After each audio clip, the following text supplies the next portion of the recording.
My name is Lori-Lyn. Welcome to my studio. Today I have a message for you about love. Love is what you are. Love is your source. It is the source of creation. It is through love that you are birthed into the world, into your body. Love is the energy that animates you, that gives you life. God is love, and God is within you. I have often talked about the polarity or the difference between love and fear, about making the choice to either live in love or live in fear. And indeed, I do believe that is the choice that we are presented with in each moment of our lives. I have also told you that one of my core values is freedom, and this is also true. I value freedom. But freedom is not license. And knowing that I am free, knowing that love makes me free, does not mean that I get to do whatever I want, whenever I want, with no regard for how my actions are impacting the earth or other people. I believe that the freedom that love affords each one of us is the freedom to be ourselves, to be in our full expression. But love asks us to care for one another. Love asks us to see that we are one, that I am an individual, am not more important than the collective. Sometimes when we think about this difference between love and fear, we can become hard on ourselves when we feel afraid. We can start to think that there's something spiritually unsound about us if we are afraid of something. But that's not true. Some things in life are scary, and it's very natural to feel fear. Fear exists for a reason. I believe that when we talk about the difference between fear and love, we're talking about expansion. We're talking about not allowing ourselves to make ourselves small, not shutting down our voices, not shutting down our authentic hearts, but rather choosing to live in faith, to live in the belief that love is the creator force, that love is what we are, that love is holding us and sustaining us. And that's how we walk forward. We walk forward in love when we are allowing ourselves to be, allowing our expansion, taking risks, walking into the mystery. But we hold ourselves in fear when we make ourselves small, when we rearrange who we are, when we shut our voice down, when we shut our heart down. However, there are things in life that are scary, and we're all living through times right now that are scary. When we see, for instance, the fires burning on the west coast of the United States, of course we feel afraid, we feel worried and sad, and we feel concerned about climate change and the direction that we are going in. And perhaps we're unsure about what we can do about climate change.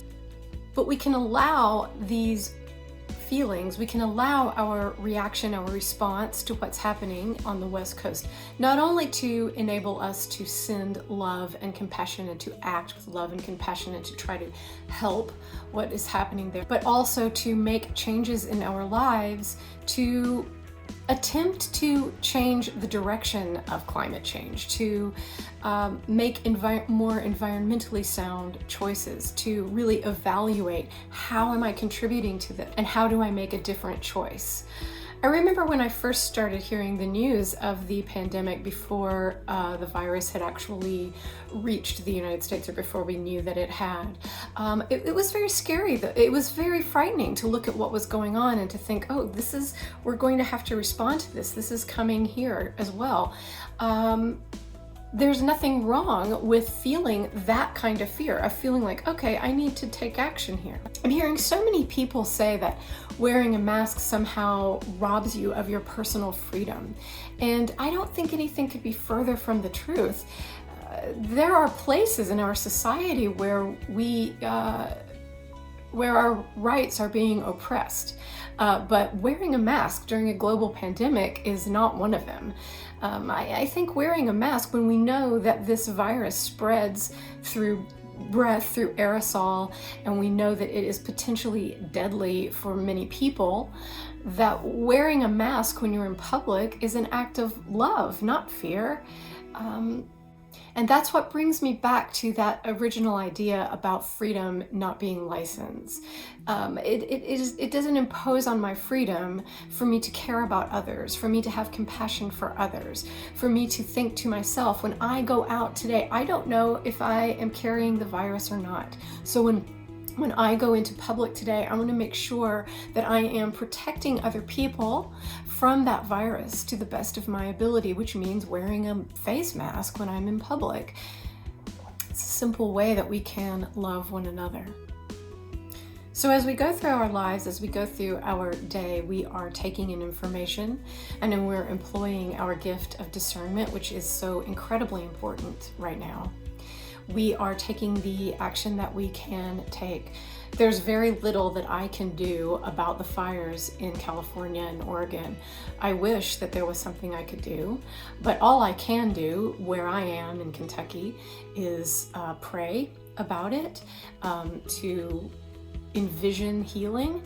I can envision a cool mist coming over the West Coast. I can hope and visualize a minimization of the loss of life, and going forward, I can think about choices that I can make in my life that reduce my carbon footprint, that are more ecologically sound. And that is how to be in love rather than fear. When we are taking compassionate action, we are in love rather than fear. When it comes to this pandemic, I wish that it would just be over. I certainly wish that it would just go away.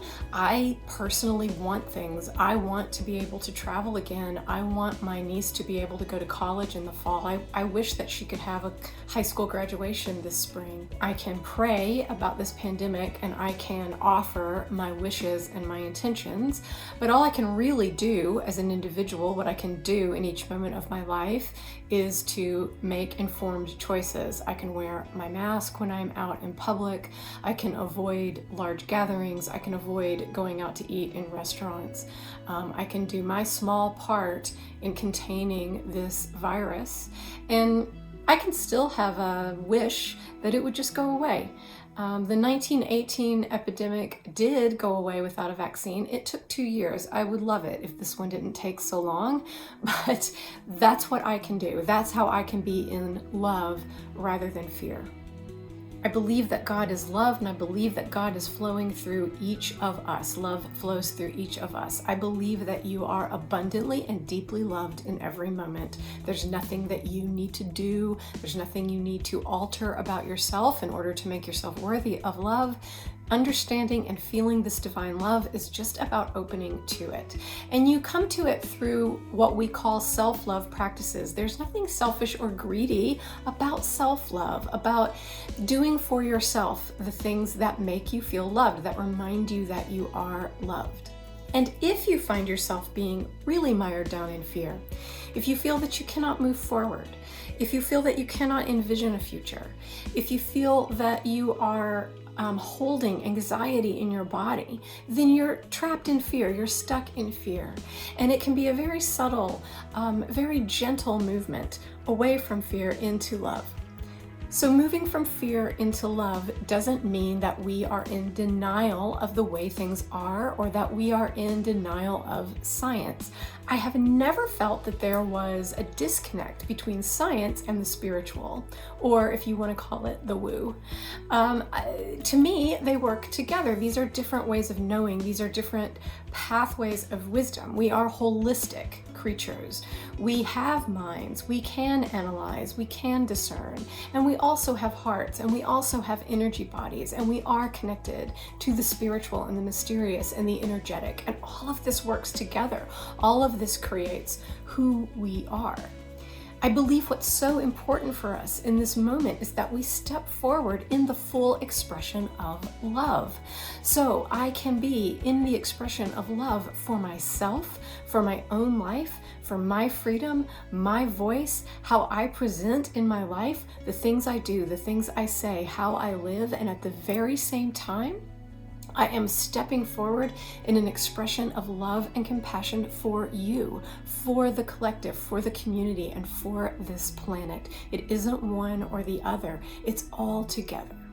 So it's my intention in each moment of my life to choose love over fear, to choose the compassionate path, to hold you and your well-being in my heart at the same time that I hold my own well-being in my heart. I believe that we, with God, are creating this world. We are co-creators. And I want to create from a place of love. That's always my intention. I hope that you will create from a place of love as well. It's as simple as remembering who and what you are. Divine, beloved, powerfully energetic, energetically powerful. You are a spiritual being, and you are so deeply and abundantly loved. It is love that makes you who you are. It is love that you are in the world. Together, we are dreaming and creating the future. Let's create a world where we can all live. A world based in love rather than fear. Thank you so much for being here with me. I'll be talking to you soon.